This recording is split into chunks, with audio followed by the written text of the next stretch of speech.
Selamat datang di channel Cerita Cinta. Channelnya cerita cinta romantis.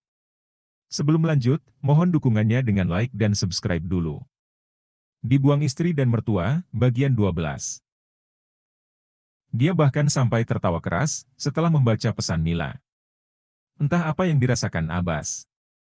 Yang jelas, dia sepertinya sudah lelah untuk marah dan sedih. Apalagi ini bukan pertama kalinya dirinya dikhianati oleh seorang wanita. Akan tetapi tawa Abbas perlahan memudar. Dia sekarang menunduk, sambil mencengkeram kepala dengan dua tangan. Kala itu Abbas sedang duduk di depan tokonya, waktu sudah menunjukkan jam 9 malam.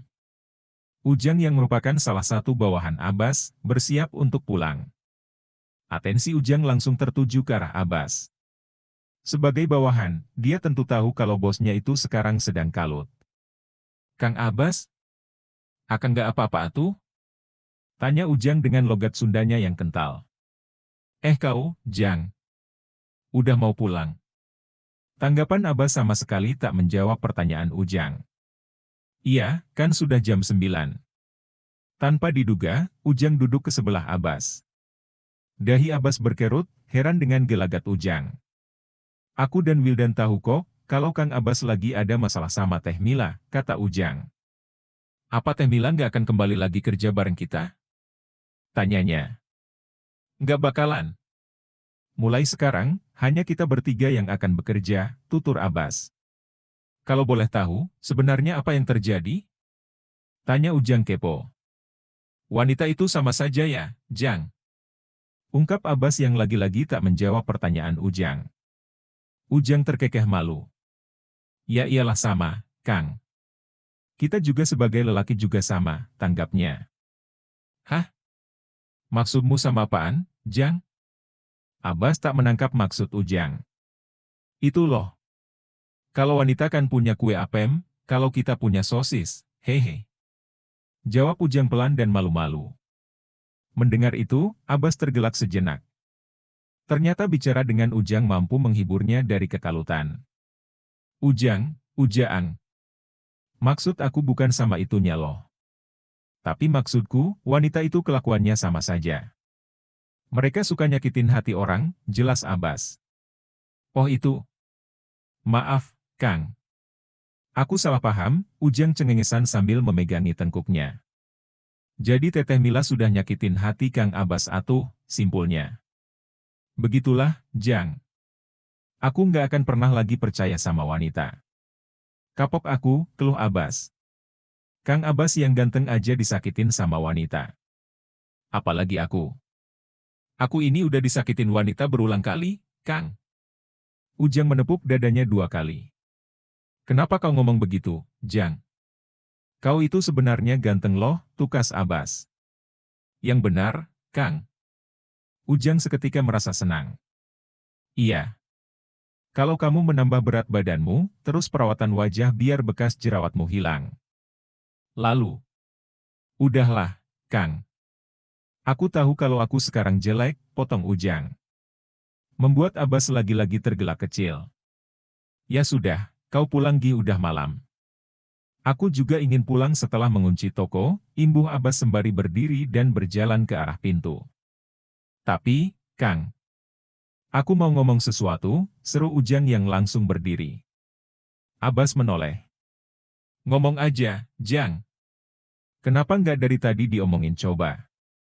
"Aku mau pinjam uang, hehe," ungkap Ujang. "Bisa aja ah," ledek Abbas. Suatu hari saat Abbas disibukkan dengan banyak pelanggan, tiba-tiba seorang lelaki datang. Lelaki itu terasa tidak asing, Abbas merasa pernah melihatnya, namun lupa di mana. Ingatan Abbas seketika muncul saat melihat kemunculan Mila. Ternyata, lelaki itu adalah orang yang bermesraan dengan Mila di foto yang sempat dikirimkan Mila tempo hari. Tampilan Mila sekarang berubah 180 derajat. Dia tampak mengenakan pakaian mahal dan bergaya seperti seorang wanita sosialita. Gayanya sangat mirip dengan Tari, membuat Abbas merasakan sedikit dejavu. "Ada apa ini? Apa kau mau rambutmu dicukur?" Abbas mencoba tak peduli dengan Mila. "Kenalkan namanya Dino," ujar Mila sembari menggandeng lengan kekasihnya. Kami memiliki banyak sekali kesamaan, aku dan Dino sama-sama tertarik di bidang C. Gak tertarik? Kalau mau cukur, silahkan tunggu antrian. Potong Abbas acuh, dia mencoba fokus kembali bekerja. Kami nggak mau cukur rambut kok. Tapi mau mengambil alih toko ini, papaku yang menyuruhku, imbuh Dino. Abbas membulatkan mata, sekarang ingatan lain muncul di benaknya. Dia tidak hanya melihat Dino di foto Mila, tetapi juga pernah bertatap muka saat pernikahan Tari dan Ferry beberapa bulan lalu. Ya, Dino juga adalah putra dari Irwan, dan dia merupakan kakaknya Ferry. Abbas menatap tajam ke arah Mila, beraninya kau melakukan ini? Padahal kau tahu, betapa kerasnya aku membangun usahaku ini. Geramnya. Aku tahu, tapi aku juga berjuang keras saat itu. Tapi kau mengecewakanku. Jadi, aku ingin menjadikan toko ini milikku sepenuhnya. Kau sudah aku beri waktu selama beberapa bulan ini. Jadi ini saatnya giliranku, timpal Mila. Dia menerobos masuk, dan berjalan memasuki ruang tatonya yang sudah lama ditutup. Apa Pak Irwan tahu dengan semua ini? Abbas kali ini menatap tajam Dino. Papaku sedang sakit keras. Sepertinya, dia merasa kalau hidupnya tak akan lama lagi. Makanya, dia menyuruh semua anak-anaknya untuk mengambil beberapa usahanya. Ya, termasuk tokomu ini, jelas Dino panjang lebar. Tapi akulah pemilik toko ini. Aku sudah. Bas. Aku tahu, kau belum melunasi pembayaran toko ini pada Pak Irwan. Potong Mila. Aku juga tidak pernah mengurus perubahan nama pemilik toko ini. Aku dulu sebenarnya kepikiran karena masih bucin padamu, tapi untung aku tidak melakukannya. Kau benar-benar bodoh, Bas. Kalau punya usaha, harusnya kau urus dulu hak kepemilikannya. Sambungnya. Abbas ingin sekali mengamuk, namun dia berusaha menahan diri sebisa mungkin. Karena jika dia mengamuk, maka masalah mungkin akan menjadi runyam. Aku akan beri kau waktu untuk berkemas sampai besok. Jadi, pastikan lusa nanti tempat ini sudah kosong, tegas Dino. Setelah itu, dia dan Mila beranjak pergi, dengan senyuman yang begitu menyebalkan. Abbas berusaha bersikap tenang, dia mencoba menghubungi Irwan. Akan tetapi nomor lelaki paruh baya itu tidak aktif. Aarg. Abbas kini hanya bisa menggeram kesal. Dia tak menyangka, dirinya akan tiba-tiba dijatuhkan begini. Dan lagi-lagi dalangnya adalah mantan wanita yang dirinya cintai. Ujang dan Wildan saling bertukar pandang, saat melihat Abbas tampak gelisah. Kebetulan, saat itu mereka baru menyelesaikan kerjaan. Waktu juga sudah menunjukkan jam 12 siang, jadi toko akan ditutup karena waktu istirahat tiba. Ujang dan Wildan mendatangi Abbas karena cemas, mereka menanyakan apa yang sudah terjadi. Dengan perasaan kalut, Abbas berucap, maafkan aku. Tapi, sepertinya mulai besok kalian tidak bisa bekerja di sini lagi. Abbas harus merelakan tokonya diambil oleh Mila dan Dino. Mungkin dia bisa saja membuka barbershop baru. Akan tetapi, sepertinya Abbas masih butuh waktu untuk melakukannya. Apalagi, jika ia harus bersaing dengan toko milik Mila. Untuk sekarang Abbas memilih fokus dengan keahlian pijatnya. Karena sudah tidak memiliki hati yang dijaga, dia memutuskan untuk membuka jasa pijat untuk wanita. Yang mana sebelumnya sempat tidak pernah dirinya lakukan, karena ada insiden kurang mengenakan. Abbas bahkan tak peduli jika dirinya akan dirayu oleh pelanggan wanitanya. Dia sepenuhnya ingin berubah. Abbas tidak ingin lagi menjadi lelaki bodoh dan mengandalkan seorang perempuan. Dirinya justru tidak berniat lagi menjalin hubungan dengan siapapun. Kalau harus jomblo seumur hidup pun, Abbas tak peduli. Yang penting, dia bisa memberikan kehidupan menjanjikan untuk Dennis. Waktu hampir menunjukkan jam 6 pagi, biasanya Abbas sibuk melakukan jogging. Memang sejak Mila pergi dan tokonya diambil, dia sering berolahraga. Selain karena bisa membuat pikirannya rileks, Abbas juga ingin menjaga kebugaran tubuhnya. Tidak jarang Abbas berolahraga bersama Dennis. Di kesehariannya, Abbas banyak menghabiskan waktu bersama Dennis. Kadang-kadang, dia juga hangout bersama Ujang dan Wildan. Hubungan mereka bahkan semakin erat dibanding saat masih bekerja dahulu. Kini Abbas berada di kafe bersama Ujang dan Wildan. Kebetulan, Ujang sekarang bekerja sebagai housekeeper di sebuah hotel bintang 5. Sementara Wildan mencoba menjadikan hobinya sebagai pekerjaan, yaitu jadi fotografer. Kehidupan di kota memang bebas sekali ya, Bas, dan? Tanya Ujang. Kebetulan hanya dia satu-satunya yang berasal dari kampung. Kenapa kau tiba-tiba bertanya begitu? Tanggap Wildan. Soalnya pas aku kerja, aku sering lihat anak SMA pergi ngamar di hotel, ungkap Ujang dengan nada berbisik. Ah, itu udah biasa, Jang. Balas Wildan. Sementara Abbas hanya bisa diam. Mengingat, dia memiliki gaya pacaran yang bebas juga saat SMA. Karena itu pula, Abbas harus berhenti sekolah dan menikahi Tari. Namun kehidupan Abbas harus hancur saat itu juga. Emang pas kau SMA, kau begitu juga? Tukas Ujang. Enggak sih. Tapi banyak teman-temanku yang begitu, ungkap Wildan. Terus kalau kamu, Kang? Dulu gitu juga? Kini Ujang bertanya pada Abbas. Abbas mengangguk. Pacarku bahkan sampai hamil, ungkapnya. Ujang dan Wildan kaget. Mengingat, mereka belum mengetahui bagaimana masa lalu Abbas. Lalu apa yang terjadi? Wildan jadi penasaran. Ya aku berhenti sekolah dan tanggung jawab. Tapi, dari situlah awal mula hidupku berantakan. Abbas mendengus kasar, dia memeriksa ponselnya. Saat itulah Abbas menemukan banyak sekali pesan, dan semuanya dari perempuan yang menginginkan jasa pijat Abbas. Termasuk Erna, yang pernah menggoda Abbas dulu. Kamu itu ganteng, Kak. Terus baik juga. Aku yakin, kehidupanmu akan membaik dalam waktu cepat. Pegang kataku, ujar Wildan. Dia merupakan yang termuda di antara Ujang dan Abbas. Wildan sendiri masih berkuliah, namun kuliahnya jadi mendet karena kendala ekonomi dan kesibukan bekerja. Sok tahu banget kau, Dan.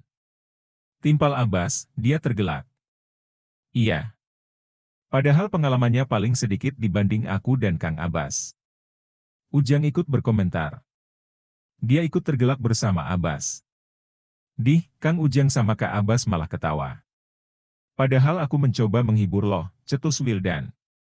Setelah puas mengobrol, Abbas, Wildan, dan Ujang pulang. Setibanya di rumah, Abbas melihat ada sebuah mobil terparkir di halaman. Di depan teras juga terlihat Sinta, yang langsung berdiri saat melihat kedatangan Abbas. Sepertinya, kabar dibukanya jasa pijat wanita Abbas tersebar dengan cepat. Abbas menghampiri Sinta. Tidak seperti sebelumnya, wanita itu datang sendirian kali ini. Mbak Sinta? Tegur Abbas. Akhirnya datang juga, tanggap Sinta sembari tersenyum. Sudah menunggu lama? Tanya Abbas. Enggak juga. Mungkin sekitar 10 menit lalu, jawab Sinta. Abbas lantas mempersilahkan Sinta masuk ke rumah, keduanya bicara di sofa. Katanya Sinta ingin minta dipijat oleh Abbas. Mengingat, lelaki itu sudah membuka jasa pijat untuk wanita. Gercep amat, Mbak. Padahal baru tadi pagi aku sebarin infonya, komentar Abbas. Bukan begitu, Bas. Tapi jujur ya, semenjak gak dipijat sama kamu, badanku sakit semua. Aku sudah cari tukang pijat lain untuk menggantikanmu dan Nek Asih, tapi nggak ada yang cocok. Jadi akhir-akhir ini, aku sering cepat capek kalau lagi kerja. Beberapa kali aku bahkan sampai jatuh sakit, ungkap Sinta panjang lebar. Ya udah, Mbak. Kita langsung saja kalau begitu. Mbak siap-siap aja ke kamar itu ya. Saya mau menyiapkan minyaknya, ujar Abbas. Sinta mengangguk, dia segera masuk ke kamar yang disebutkan Abbas. Lalu mengganti pakaiannya dengan selembar kain jarik yang sudah dirinya bawa. Tak lama Abbas datang, dia menyuruh Sinta tengkurap di ranjang. Loh, pijatnya di sini, Bas? Tanya Sinta. Iya, Mbak. Sekalian di sini aja, tanggap Abbas. Sinta sama sekali tidak keberatan. Namun dia agak sedikit cemas, karena takut akan tergoda lagi dengan Abbas. Sadarkan dirimu, Sinta. Aku nggak boleh terbawa suasana, batin Sinta. Mencoba memperingatkan dirinya sendiri. Tubuhnya berjengit saat merasakan tangan Abbas mulai menyentuh punggungnya. Dengan pelan, Abbas berikan pijatan ke punggung Sinta. Berulang kali, dia menggerakkan kedua tangannya dari bawah sampai atas punggung. Enak banget, Bas. Pijatanmu dan nek asih memang beda, ucap Sinta. Ya namanya juga keturunannya, Mbak, balas Abbas. Setelah di punggung, Abbas memberikan pijatan di kaki, dari ujung kaki sampai pangkal atas. Saat itulah Sinta mulai salah tingkah. Dia menggigit bibirnya, ketika tangan Abbas menyentuh pangkal atasnya. Walau berusaha keras menahan diri, Sinta sepertinya tetap tidak bisa. Lagi-lagi tubuh Sinta harus berjengit beberapa kali, karena sudah tersengat. Membuat Abbas terkekeh pelan. Mbak Sinta kayaknya gelian ya orangnya. Mau udahan aja, Mbak? Tukas Abbas. Sinta terdiam sejenak, dia sebenarnya menginginkan pijatan tambahan dari Abbas. Akan tetapi, kali ini di bagian depan tubuhnya. Bas, kalau aku minta pijat tambahan gimana? Tanya Sinta. Boleh, mau ulang atau di bagian lain? Abbas balas bertanya. Bagian depan, kamu nggak masalah kan? Ujar Sinta dengan perasaan ragu, dia membuang semua rasa malunya karena hasrat yang tak bisa ditahan. Kali ini Abbas yang terdiam. Setelah berpikir lama, dia berucap, aku mau-mau saja, Mbak. Tapi ada tambahan biayanya, apa nggak masalah? Mendengar itu, Sinta langsung sumringah. Dia buru-buru membalikkan badannya, tentu saja tidak. Kau mau dibayar berapa? Aku akan berikan berapapun yang kau mau, ucapnya antusias. Sementara itu, Abbas terkejut karena Sinta membalikkan badannya secara tiba-tiba. Sehingga, si kembar terpampang nyata di hadapannya. Bersambung.